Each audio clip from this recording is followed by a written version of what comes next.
요즘 뉴스를 틀어도 동네 사랑방에 앉아 있어도 기초연금 이야기 한 번쯤은 꼭 들리실 겁니다. 없어진대.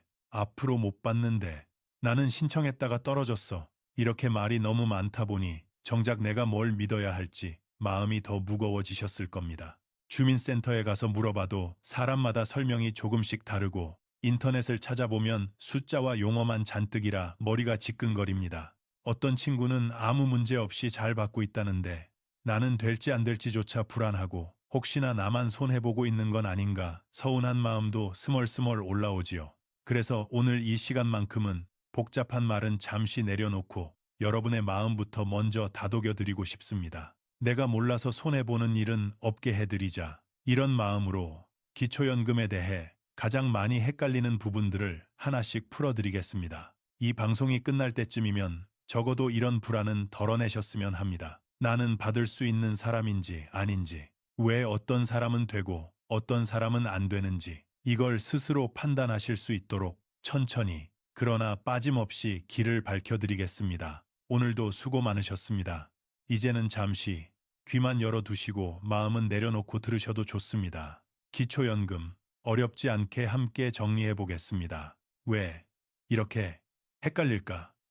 기초연금이 어려운 세 가지 이유. 기초연금이 왜 이렇게 어렵게 느껴질까요? 사람들이 서로 다른 이야기를 하는 이유, 주민센터마다 설명이 조금씩 다른 이유, 그리고 저 사람은 되던데 왜 나는 안 되지? 하는 의문이 생기는 이유에는 사실 분명한 배경이 있습니다. 오늘은 그 세 가지를 먼저 짚고 넘어가겠습니다. 첫째, 많은 분들이 기초연금을 나이만 되면 자동으로 받는 제도라고 오해하십니다. 만 65세가 되면 마치 생일 선물처럼 계좌로 바로 들어올 거라 생각하시지만 실제로는 나이 벅의 소득 벅의 재산 이 세 가지 조건을 모두 따져 결정합니다. 그러다 보니 같은 해에 태어난 사람끼리도 받는 사람과 못 받는 사람이 생깁니다. 이 부분을 모르고 나는 왜 떨어졌지 하고 상처받는 분들이 정말 많습니다. 둘째, 우리가 평소에 생각하는 소득과 제도에서 말하는 소득 인정액은 완전히 다른 개념입니다. 우리 기준으로는 손에 쥐는 돈이 있어야 소득이라 생각하지만 제도에서는 집, 예금, 차량 같은 재산까지도 월 소득처럼 환산해 계산합니다. 그래서 나는 소득이 하나도 없는데 왜 기준을 넘겼다고 하죠? 라는 억울한 말이 나오는 것이지요. 이 계산 방식은 어르신이 아니라 전문가도 헷갈릴 만큼 복잡합니다. 셋째, 제도가 매년 조금씩 바뀐다는 사실입니다. 작년에 들은 정보가 올해는 맞지 않을 수 있고 몇 년 전에는 탈락했어도 지금은 받게 되는 경우도 있습니다. 반대로 예전에는 아무 문제 없이 받았는데 재산 구조가 달라지면서 갑자기 기준을 넘어가는 일도 생깁니다. 그러니 과거 경험만 가지고 나는 원래 안 되는 사람이야 라고 단정하시면 안 됩니다. 이 세 가지가 겹치며 정보가 뒤섞이고 결국 사람들 사이에서 온갖 소문이 만들어지는 겁니다. 하지만 걱정하지 마십시오. 이렇게 헷갈리는 이유를 알면 그 다음부터는 훨씬 명확하게 이해하실 수 있습니다. 지금부터는 기초연금의 구조를 아주 쉽게 차근차근 설명드릴 겁니다. 마치 복잡한 실타래를 한 가닥씩 천천히 풀어내듯이요. 여러분의 마음이 조금씩 편안해지기를 바라며 다음 부분으로 넘어가 보겠습니다. 기초연금의 기본 구조. 누가, 언제, 얼마를 받는가? 기초연금이 어떻게 구성되어 있고 누구에게 얼마나 지급되는지 알면 전체 제도가 훨씬 쉽게 보입니다. 이제부터는 큰 틀을 먼저 잡아드리겠습니다. 우선 기초연금은 만 65세 이상 어르신 중에서 일정 기준 이하의 소득과 재산을 가진 분들께 매달 지급되는 제도입니다. 그런데 많은 분이 생일 지나고 만 65세가 되면 바로 받을 수 있는 것 아닌가? 하고 생각하시지요.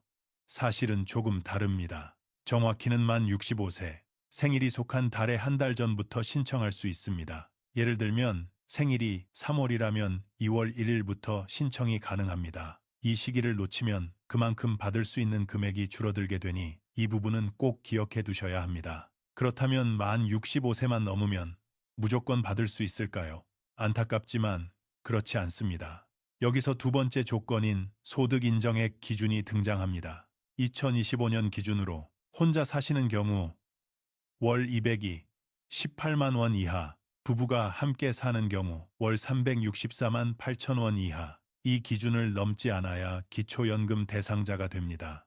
이 선을 넘으면 단 한 푼도 받을 수 없기 때문에 기준선을 정확히 이해하는 것이 무척 중요합니다.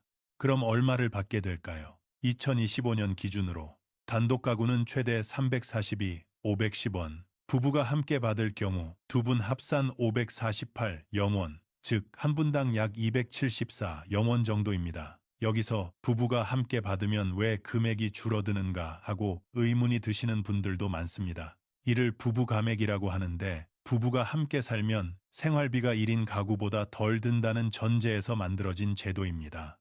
가령 집도 하나 쓰고 공과금도 함께 부담하니 정부 입장에서는 부부 가구의 생활비가 상대적으로 적게 든다고 보는 것이지요. 물론 이 부분에는 형평성 논란도 있어 앞으로 바뀔 가능성도 논의되고 있습니다. 혹시 돈은 언제 들어오나?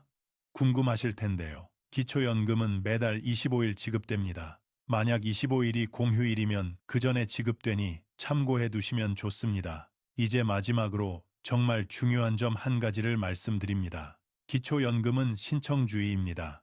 즉, 여러분이 신청하지 않으면 그 누구도 대신 신청해 주지 않습니다. 나라에서 자동으로 넣어주는 제도가 절대 아닙니다. 그리고 무엇보다 소급이 되지 않기 때문에 신청이 한 달 늦어지면 그 한 달치는 아예 받아낼 수 없습니다. 그래서 생일 전달부터 미리 준비하는 것이 제일 중요합니다. 여기까지가 기초연금의 기본 틀입니다. 이 틀만 정확히 이해해도 나는 해당될까를 스스로 판단하는 데 큰 도움이 됩니다. 이제 다음 단계에서는 기초연금의 가장 핵심이지만 가장 어려운 부분인 소득 인정액을 본격적으로 풀어드리겠습니다. 소득 인정액의 정체 두 가지가 합쳐진 숫자, 기초연금에서 가장 중요한 단어, 그리고 가장 많은 분이 헷갈려 하시는 단어가 바로 소득 인정액입니다. 이 한 가지 개념 때문에 받을 수 있는 분이 탈락하기도 하고 반대로 나는 절대 안 될 거야 라고 생각했던 분이 의외로 수급 대상이 되기도 합니다. 그러면 소득 인정액이 정확히 무엇일까요? 이걸 한 문장으로 정리하면 이렇습니다. 소득 인정액, 월소득 평가액, 드럭스 재산의 소득 환산액. 이 공식만 보면 어렵게 느껴지지만 사실 원리를 이해하면 훨씬 수월합니다. 기초연금은 단순히 지금 들어오는 돈만 보는 것이 아니라 이분이 가진 재산을 포함해 실제로 어느 정도의 생활 능력이 있는가를 함께 고려하는 방식입니다. 먼저 월소득 평가액은 실제로 손에 들어오는 연금, 근로소득, 이자 소득 등을 의미합니다.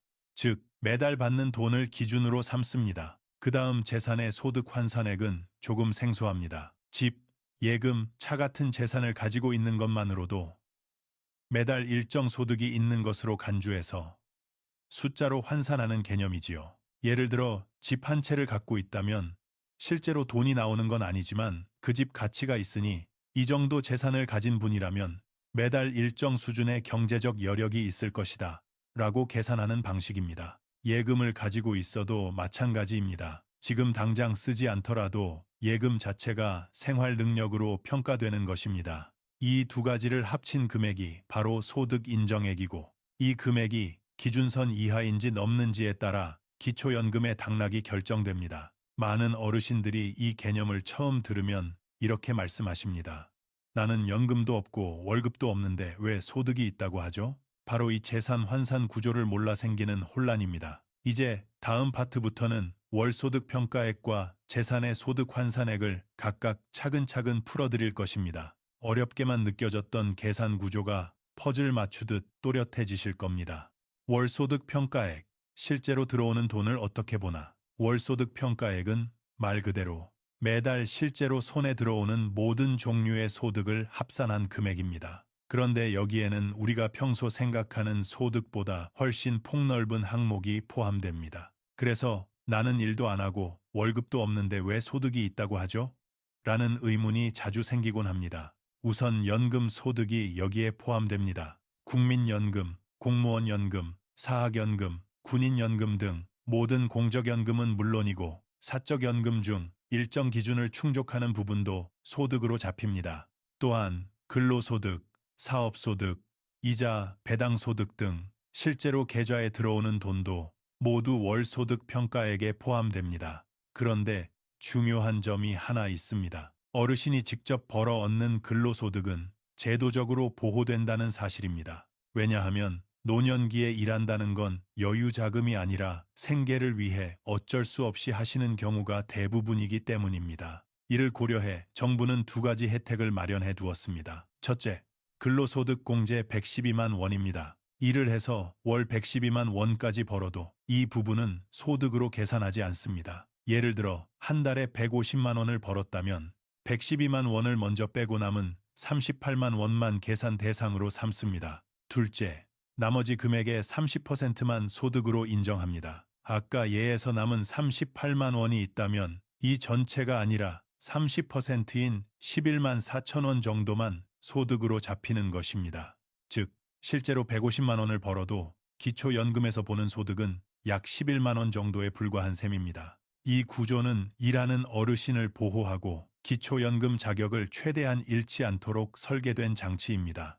또한 이자소득, 배당소득 등 금융소득도 포함되지만 그 금액이 크지 않다면 전체 소득에 큰 영향을 미치지 않습니다. 다만 장기적으로 쌓인 금융자산은 재산의 소득 환산액으로 별도로 계산되기 때문에 소득과 재산을 동시에 고려해야만 전체 구조를 정확하게 이해하실 수 있습니다. 월소득 평가액은 비교적 단순해 보이지만 실제 계산에서는 공제 항목과 각종 조정이 적용되어 오해가 많이 생기곤 합니다. 내가 일한다고 해서 기초연금에서 불리해지지는 않을까 걱정하셨던 분들에게는 반대로 안심이 되는 부분이기도 합니다. 이제 다음 파트에서는 기초연금 계산에서 가장 헷갈리는 부분, 재산의 소득 환산액을 쉬운 비유와 함께 자세히 풀어드리겠습니다. 재산의 소득 환산액, 집 예금이 월 소득으로 바뀌는 방식. 이제 많은 분이 가장 어려워하시는 영역, 재산의 소득 환산액을 이야기해 보겠습니다. 사실 이 부분만 제대로 이해하셔도 나는 왜 탈락했을까? 저 사람은 어떻게 받지?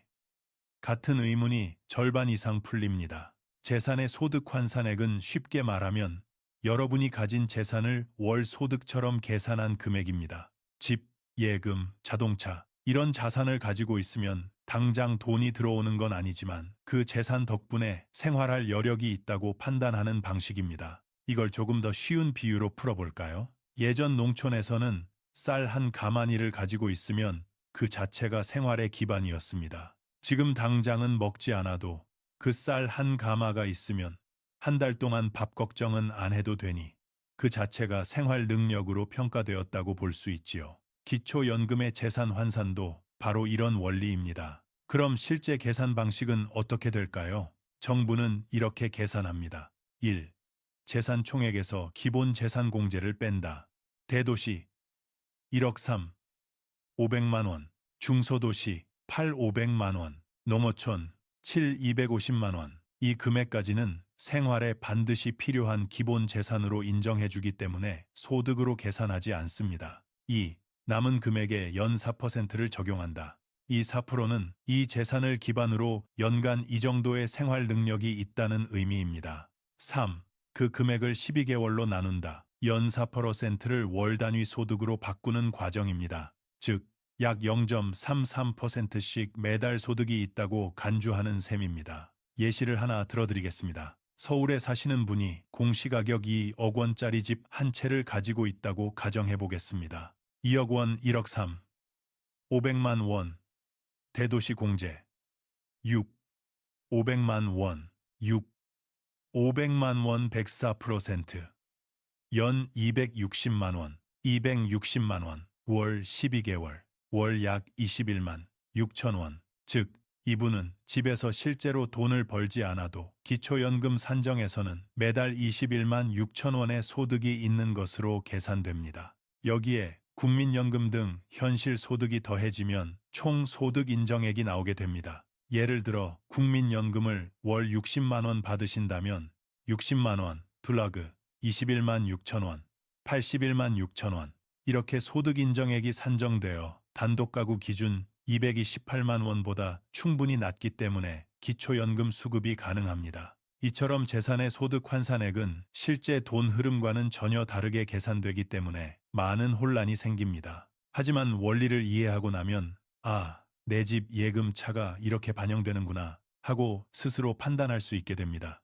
다음 파트에서는 특히 탈락 사례가 많은 자동차 기준을 깊이 있게 살펴보겠습니다. 생각보다 많은 분이 이 부분에서 뜻밖의 벽을 만나곤 합니다. 자동차 함정, 대수보다 가액이 무섭다. 이제 많은 어르신들이 가장 억울해하시는 부분, 바로 자동차 때문에 탈락하는 문제를 살펴보겠습니다. 나는 오래된 차 한 대밖에 없는데 왜 기초연금이 안 되죠? 외제차지만 20년 된 건데 이게 왜 소득으로 잡히나요? 혹은 나는 차가 한 대뿐인데 저 사람 둘은 두 대나 있더라도 받던데? 이런 이야기를 수없이 들으셨을 겁니다. 그 이유는 아주 간단합니다. 기초연금에서 자동차를 평가할 때 대수는 중요하지 않고 오직 가액이 중요하기 때문입니다. 제도에서는 자동차를 두 가지로 나눕니다. 1. 4천만 원 미만 일반 차량. 재산처럼 보고 기본 재산 공제 후 연사 %를 적용하는 방식, 비교적 완만하게 소득으로 환산. 2. 4천만 원 이상 고급 차량. 완전히 다른 방식이 적용. 차량 가액 전체가 소득으로 반영되는 강력한 기준. 이 말은 자동차 가격이 4천만 원을 넘는 순간 이분은 고급 생활 수준을 유지할 능력이 있다 라고 평가된다는 뜻입니다. 그 결과 자동차 한 대 때문에 소득 인정액이 확 늘어나 기초연금 기준을 넘게 되는 경우가 많습니다. 여기서 중요한 사실 하나, 외제차냐 국산차냐는 전혀 중요하지 않습니다. 심지어 오래된 외제차라도 중고시장 가치가 높으면 고급차로 분류됩니다. 반대로 국산차라도 최신형 SUV라면 가액이 크게 나올 수 있습니다. 또 하나 많은 분들이 놓치는 사실, 자동차 가액은 보험개발원이 산정한 기준 가액으로 계산합니다. 구입 가격도 아니고 감정가도 아니고 딜러가 이야기하는 시세도 아닙니다. 신청 시점에 보험개발원이 정한 공식 기준을 사용하기 때문에 나는 3천만 원에 샀는데 왜 4천이 넘는다고 하죠? 같은 혼란이 생기곤 합니다. 다만 생업을 위한 차량은 예외가 인정됩니다. 택시, 화물차, 영업용 차량 등 실제 생계에 필요한 차량이라면 4천만 원이 넘더라도 일반 재산처럼 계산될 수 있습니다. 물론 이를 증명할 서류가 필요하기 때문에 사업자 등록증이나 운행 관련 서류를 반드시 챙겨야 합니다. 핵심은 이것입니다. 차가 몇 대인지보다 가액이 얼마인지가 중요하다. 4천만 원 기준이 넘어가면 기초연금 수급은 매우 어려워진다. 생업용 차량은 예외지만 증빙이 필요하다. 이 기준 하나 때문에 억울하게 탈락하는 분들도 많고, 반대로 내 차는 오래돼서 괜찮겠지 하고 가볍게 생각했다가 의외의 진단을 받는 경우도 많습니다. 신청 전에 보험개발원 차량 기준 가액을 꼭 확인해 보시는 것이 가장 안전합니다. 다음 파트에서는 또 하나 많은 오해가 쌓여 있는 주제, 집이 있으면 기초연금을 못 받는다는 말의 진실을 풀어드리겠습니다. 집 있으면 못 받는다? 가장 흔한 오해 풀기. 집이 있으면 기초연금 못 받아. 아마 한 번쯤은 꼭 들어보셨을 말입니다. 특히 오래된 주택을 가지고 계신 어르신들일수록 이 말로 인해 아예 신청조차 하지 않고 포기하시는 경우가 많습니다. 그런데 결론부터 말씀드리면 집이 있다고 해서 기초연금을 못 받는 것은 절대 아닙니다. 이 오해는 과거 기초생활보장제도와 혼동되면서 생긴 경우가 많습니다. 과거엔 집이 있으면 복지지원에서 제외되는 일이 잦았기 때문에 집 있으면 복지 못 받는다는 인식이 남아있는 것이지요. 그러나 기초연금은 완전히 다른 제도입니다. 평생 일하며 세금 내고 가정을 꾸리고 사회를 지탱해 오신 어르신들께 국가가 드리는 최소한의 안전망입니다. 기초연금에서는 집 한 채 정도는 생활에 필요한 기본 재산으로 보며 이를 반영하는 장치가 바로 기본 재산 공제입니다. 지역별로 차이가 있지요. 대도시 1억 3, 500만 원, 중소도시 8, 500만 원, 농어촌 7, 250만 원. 이 금액까지는 재산으로 보지 않습니다. 예를 들어 서울에서 공시가격 1억 원짜리 집 한 채를 가지고 계신다면 그 집은 기본재산 공제 범위 안에 있어 아예 소득으로 계산되지 않습니다. 국민연금을 월 50만 원 받으신다면 소득 인정액은 그대로 50만 원.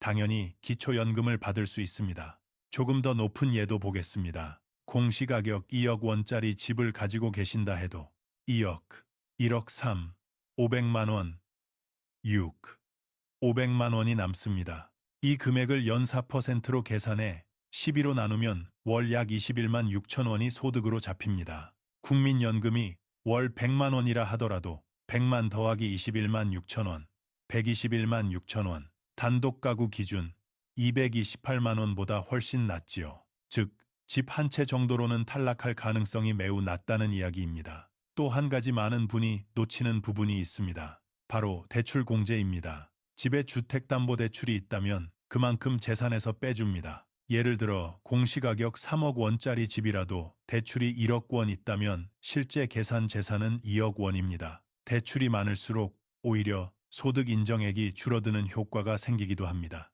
물론 모든 경우가 다 되는 것은 아닙니다. 집값이 매우 높거나 집 외에 예금, 차량, 부동산 등이 함께 많을 때는 전체 재산이 기준을 넘어서 탈락할 수 있습니다. 중요한 건 집 때문에 탈락하는 것이 아니라 전체 재산 규모가 기준을 넘기기 때문이라는 사실입니다. 그리고 한 가지 꼭 기억하셔야 할 점은 집의 가치는 시세가 아니라 공시가격으로 계산된다는 것입니다.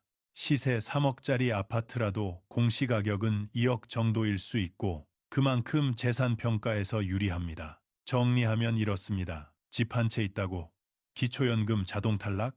절대 아님. 기본 재산 공제가 넓게 적용된다. 대출이 있으면 재산에서 빼준다. 공시가격 기준이기 때문에 실제 체감 가격보다 낮게 잡힌다. 그러니 집 있으니까 나는 안 될 거야 라고 미리 포기하지 마십시오. 막상 계산해보면 충분히 가능하신 경우가 훨씬 더 많습니다. 이제 다음 파트에서는 또 많은 오해를 낳는 주제, 국민연금과 기초연금의 관계를 명확히 정리해 드리겠습니다. 국민연금과 기초연금 둘 다 받을 수 있을까? 국민연금을 받으면 기초연금은 못 받는다. 정말 많은 분들이 이렇게 알고 계십니다. 실제로 상담 현장에서도 가장 자주 들리는 질문이 바로 이것입니다. 하지만 정답은 이렇게 표현하는 것이 더 가깝습니다. 국민연금을 받아도 기초연금을 받을 수 있다. 다만 금액이 줄어들 수는 있다. 이 말 속에는 두 가지 중요한 원칙이 숨어 있습니다. 첫 번째, 기초연금 수급 여부는 국민연금 수령 여부와 무관합니다. 오직 소득 인정액이 기준 이하인지가 핵심입니다. 그래서 국민연금을 월 40만 원, 60만 원, 100만 원 받더라도 다른 재산이 많지 않다면 충분히 기초연금을 받을 수 있습니다. 그런데 왜 주변에 국민연금 받는 사람들은 기초연금이 줄어든다던데 라는 의문이 생기지요. 바로 여기서 두 번째 원칙이 등장합니다. 두 번째, 국민연금이 일정 금액 이상이면 기초연금에서 감액됩니다. 2025년 기준 감액기준선은 484, 770원 기준 연금액의 150%입니다. 이 금액을 넘는 국민연금을 받으면 초과분의 절반을 기초연금에서 깎는 방식입니다. 예를 들어볼까요? 국민연금을 월 60만 원 받는다고 가정해 봅시다. 60만 원, 484, 770원, 115, 230원. 초과분의 절반, 57, 615원. 기초연금 최대액 342, 510원, 57, 615원. 약 284, 895원. 수령, 즉 여전히 기초연금을 적지 않게 받습니다. 국민연금이 많다고 아예 못 받는 게 아니라는 뜻이지요. 그럼 국민연금을 월 100만 원 받으면 어떨까요? 초과분 100만, 484, 770, 515, 230원. 절반, 약 257, 615원. 기초연금 342, 510, 257, 615, 84, 895원 수령. 많이 줄어들기는 하지만 완전히 영원은 아닙니다. 또 하나 안심하셔도 되는 점이 있습니다. 기초연금에는 최소 보장 금액이 있습니다. 2025년 기준 약 34, 251원 정도입니다. 국민연금이 아주 많아도 특별한 경우가 아니라면 이 최소 금액은 받게 된다는 의미입니다. 즉, 국민연금이 적으면 기초연금 정액으로 받음, 국민연금이 적당히 있으면 일부 감액, 국민연금이 많아도 최소 금액은 유지.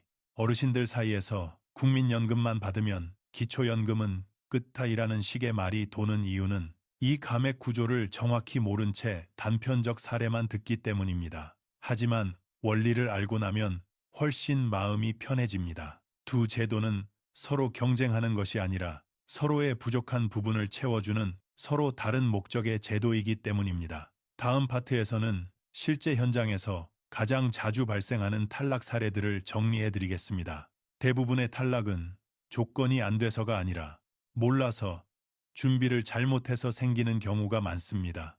탈락하는 사람들의 공통점, 몰라서 놓치는 경우들. 기초연금을 신청했다가 예상치 못하게 탈락하시는 경우가 정말 많습니다. 하지만 더 안타까운 사실은 그 대부분이 조건이 부족해서가 아니라 몰라서 실수한 경우라는 점입니다. 이제 실제로 자주 일어나는 탈락 사례들을 하나씩 살펴보겠습니다. 첫 번째는 보험 만기금으로 인한 탈락입니다. 평소 예금이 많지 않았던 분도 젊을 때 들어둔 보험이 만기되면서 갑자기 수백만 원에서 수천만 원이 통장에 들어옵니다. 문제는 기초연금 심사가 신청 시점의 재산 기준으로 이루어지기 때문에 이 만기금이 들어온 그 달에 신청하면 재산이 갑자기 크게 늘어난 것으로 잡히며 탈락하게 되는 겁니다. 만약 보험 만기가 다가온다는 것을 미리 알고 있다면 만기 전에 신청하거나 만기금을 받고 나서 실제 필요한 곳에 일부 사용한 뒤 신청하는 것도 방법입니다. 두 번째는 숨은 통장 누락 계좌입니다. 오래전에 만들어 놓고 까맣게 잊었던 통장, 증권 계좌. 본인은 본인 돈이라고 생각하지만 명의가 자녀로 되어 있는 계좌, 이런 것들을 신고하지 않고 넘어갔다가 금융조회에서 모두 드러나 소득 인정액이 기준을 넘으며 탈락하는 경우가 많습니다. 기초연금 신청 시에는 모든 금융기관의 모든 계좌를 정확히 신고해야 합니다. 세 번째는 대출 신고 누락입니다. 집에 대출이 있어도 이를 신고하지 않으면 정부는 대출이 없다고 판단해 재산을 온전히 있는 그대로 계산합니다. 즉, 받지 않아도 될 불이익을 스스로 만들어 버리는 셈입니다. 대출 잔액증명서만 준비하면 충분히 공제받을 수 있으니 꼭 챙기셔야 합니다. 네 번째는 자동차 가액 오판입니다. 어르신들은 대부분 내 차는 오래돼서 별 가치 없을 텐데 라고 생각하십니다. 그러나 보험개발원 기준 가액은 실제 체감 가치보다 높게 나오는 경우가 많습니다. 특히 SUV 대형 세단은 연식에 비해 기준 가액이 높게 책정될 수 있어 이 부분 때문에 예상치 못한 탈락이 발생합니다. 다섯 번째는 부부 재산을 따로 계산하는 오해입니다. 집은 남편 명의고 예금은 아내 명의니까 나는 아무것도 없는 사람이야. 이렇게 생각하셨다면 큰 오해입니다. 부부가 같은 세대, 주민등록상을 이루고 계시면 모든 재산을 합산하여 계산합니다. 여섯 번째는 심사 기간 중 재산 변동입니다. 신청하고 심사 결과가 나오는 사이에 예금이 늘거나 줄어들면 심사하는 달의 재산으로 판단합니다. 따라서 신청 후 심사가 끝날 때까지는 재산을 크게 변동시키지 않는 것이 안전합니다. 일곱 번째는 이사 후 재신청을 놓치는 경우입니다. 기초연금은 주소지 관할 주민센터에서 관리합니다. 서울에서 농어촌으로 이사가면 기본재산 공제 금액이 달라지고 변경 신고를 하지 않으면 지급이 중단될 수 있습니다. 주소지 이전 후에는 반드시 새로운 관할 주민센터에 재신청 변경 신고가 필요합니다. 이 사례들을 보면 알 수 있습니다. 탈락은 절대 부족해서만 생기지 않습니다. 대부분은 몰라서, 준비가 미흡해서, 신고가 정확하지 않아서 생기는 일입니다. 다음 파트에서는 탈락만큼이나 중요한 신청 과정에서 발생하는 결정적 실수들을 정리해 드리겠습니다. 이 부분을 알고 계시면 몇십만 원, 많게는 몇백만 원도 지키실 수 있습니다. 신청 실수, 몇 달, 몇백만 원을 날리는 순간들. 기초연금에서 가장 속상한 경우는 받을 수 있었는데 신청 실수 때문에 놓치는 경우입니다. 조건이 충분한데도 시기를 잘못 맞추거나 서류를 빠뜨리거나 절차를 모르다 보니 몇 달치 금액이 그대로 사라지는 일이 생각보다 아주 자주 벌어집니다. 가장 중요한 원칙은 두 가지입니다. 첫째, 기초연금은 신청주의. 둘째, 기초연금은 소급되지 않는다. 즉, 아무리만 65세가 되어도 자동으로 들어오지 않습니다. 본인이 직접 신청해야만 받을 수 있습니다. 그리고 가장 아픈 부분, 늦게 신청한 만큼 그 달들은 영원히 받을 수 없습니다. 예를 들어 생일이 1월인데 3월에 신청하면 1, 2월 두 달치는 깔끔하게 사라집니다. 두 달이면 68만 원이 넘는 금액입니다. 6개월 늦으면 200만 원이 넘고 1년 늦으면 400만 원 이상을 놓치게 됩니다. 그래서 기초연금 신청은 생일 한 달 전부터 가 정답입니다. 생일이 3월이면 2월 1일부터 신청 가능하고 이때 신청하면 생일달인 3월부터 지급됩니다.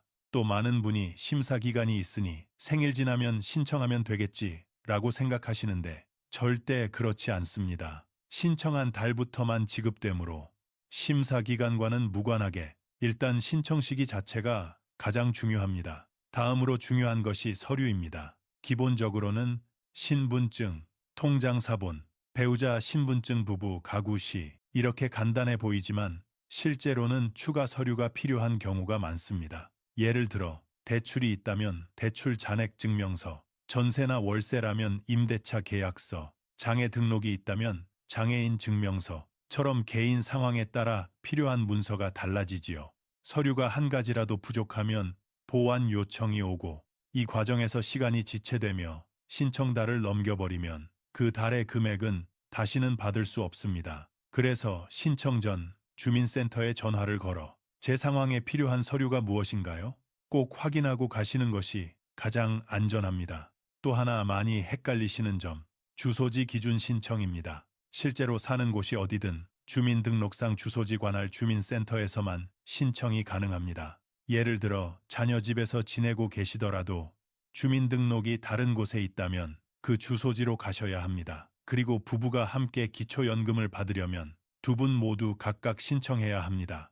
배우자가 받는다고 해서 자동으로 따라오는 것이 아닙니다. 또 부부가 함께 수급하면 부부 감액이 적용된다는 점도 잊지 말아야 합니다. 마지막으로 꼭 드리고 싶은 말이 있습니다. 탈락하셨다고 해서 끝난 게 아닙니다. 기초연금은 재신청이 가능합니다. 예금이 줄어들거나 재산 구조가 바뀌거나 소득이 변동되면 다시 신청해 수급 대상이 될 수도 있습니다. 단 한 번의 탈락으로 포기하지 마시고 상황이 달라졌다면 언제든 새롭게 문을 두드리셔야 합니다. 다음 파트에서는 많은 분들이 헷갈려하는 생계급여와의 관계, 그리고 실제 수급액이 어떻게 달라지는지 차근차근 설명드리겠습니다. 생계급여, 건강보험과의 관계, 결국 제 손에 남는 건 얼마인가요? 기초연금을 설명하다 보면 거의 빠지지 않고 등장하는 질문이 있습니다. 바로 생계급여와 함께 받으면 도대체 얼마가 남나요? 이 문제는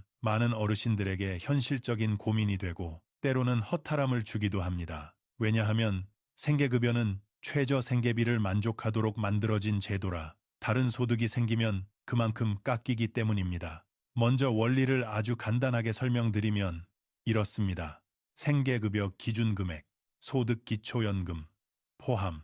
예를 들어 1인 가구 기준 생계급여 선정 금액이 713, 102원이라고 가정해 보겠습니다. 여러분께서 실제 소득이 30만 원 있고 기초연금을 342, 510원 받게 된다면 총 소득은 372, 510원이 됩니다. 생계급여는 713, 102원, 372, 510원 돼 약 340, 592원 이렇게 줄어드는 구조입니다. 결국 총합을 보면 기초연금을 받든 안 받든 비슷한 금액으로 맞춰지는 셈이지요. 그래서 많은 어르신들이 이렇게 말씀하십니다. 그럼 기초연금이 무슨 소용이야? 어차피 생계급여가 그만큼 줄어드는데. 하지만 여기에는 몇 가지 중요한 사실이 숨어 있습니다. 첫째, 기초연금은 일부 금액이 생계급여 산정소득에서 제외됩니다. 즉, 342, 510원이 전부 소득으로 잡히는 것이 아니라 일정 부분은 빠지기 때문에 실제로는 총 수령액이 조금이라도 늘어나는 구조가 적용됩니다. 많진 않아도 순이득이 생깁니다.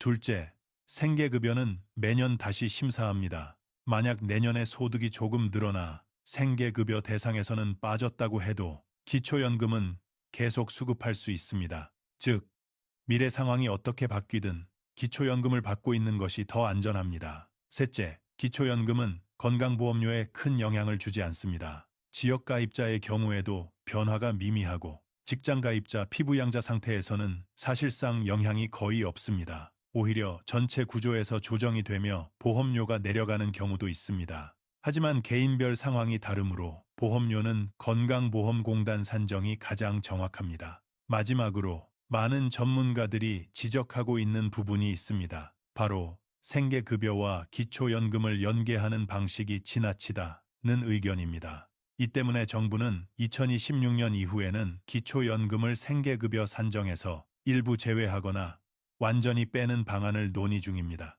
아직 확정은 아니지만 변화 가능성은 꾸준히 검토되고 있습니다. 그래서 결론은 아주 명확합니다. 생계급여를 받고 계신 분들도 기초연금은 반드시 신청해야 한다. 지금은 이득이 적어 보일 수 있어도 앞으로 제도가 바뀌면 기초연금을 받고 있느냐 아니냐에 따라 차이가 크게 발생할 수 있기 때문입니다. 우리 노후는 조건이 아니라 준비가 지켜줍니다. 그리고 기초연금 신청은 그 준비 중 가장 기본이자 가장 중요한 한 걸음입니다. 다음 파트에서는 앞으로 기초연금 제도가 어떻게 달라질지 2026년, 2027년 논의 중인 변화들을 정리해 드리겠습니다. 앞으로의 변화와 마무리 메시지, 기초연금은 은혜가 아닌 권리. 이제 마지막으로 앞으로 기초연금이 어떻게 달라질지에 대해 이야기를 나눠보겠습니다. 많은 분들이 2026년에 바뀐다더라, 40만 원 준다던데, 부부가맥 없앤다던데 같은 이야기를 들으셨을 겁니다. 하지만 중요한 사실은 아직 확정된 것은 아무것도 없다는 것입니다. 그럼에도 흐름을 알고 있으면 변화가 왔을 때 훨씬 덜 혼란스럽고 무엇을 준비해야 할지 명확해집니다. 첫 번째 논의는 기초연금 인상입니다. 현재 최대 342, 510원에서 40만 원 수준으로 올리자는 의견이 꾸준히 나오고 있습니다. 정치권에서도 관심이 많고 베이비붐 세대의 고령화로 노인 빈곤 문제가 더 심각해지면서 이 논의는 계속 탄력을 받고 있습니다. 다만 전체 수급자에게 일괄 40만 원을 주기는 현실적으로 예산이 너무 커지기 때문에 소득 하위 40, 50%에게만 먼저 인상해주는 방안도 함께 거론됩니다. 두 번째는 소득 기준 확대입니다. 현재는 소득 하위 70%까지 받을 수 있지만 이를 80%까지 넓히자는 목소리도 있습니다. 만약 이 방안이 채택되면 지금 기준선을 약간 넘어서 탈락하는 분들도 새롭게 수급 대상이 될 수 있습니다. 세 번째 논의는 많은 분이 바라고 계신 부부, 감액 완화 또는 폐지입니다. 현재는 부부가 함께 기초연금을 받으면 각자 금액에서 20%가 줄어듭니다. 하지만 이 제도가 형평성 논란을 낳으면서 부부라고 해서 왜 손해를 봐야 하느냐는 비판이 커졌습니다. 이에 따라 10%로 낮추거나 아예 없애자는 논의까지 등장했습니다. 네 번째는 생계급여와의 연계 개선입니다. 현행 제도에서는 기초연금을 받으면 그만큼 생계급여가 줄어 총 수령액이 거의 비슷해지는 문제가 있습니다. 그래서 기초연금을 아예 소득에서 제외하거나 일부만 반영하는 방향으로 바꾸자는 의견이 꾸준히 나오고 있습니다. 다섯 번째는 해외 자산 신고 강화입니다.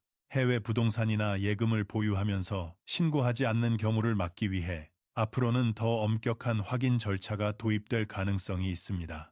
마지막으로 가장 큰 배경에는 재정 지속 가능성 문제가 있습니다. 수급 대상자는 앞으로 더 빠르게 증가하고 그만큼 연금 예산도 크게 늘어날 전망입니다. 기초연금이 장기적으로 유지되기 위해서는 어떤 식으로든 조정이 불가피할 것이라는 의견도 있습니다. 이 모든 논의는 아직 가능성일 뿐입니다. 중요한 건 바뀔지 모르는 미래 때문에 지금 받을 수 있는 것을 미루지 말아야 한다는 것입니다. 지금 조건이 되신다면 바로 신청하시고 만약 탈락했더라도 포기하지 마시고 상황이 달라질 때 다시 도전하셔야 합니다. 기초연금은 시혜가 아닙니다.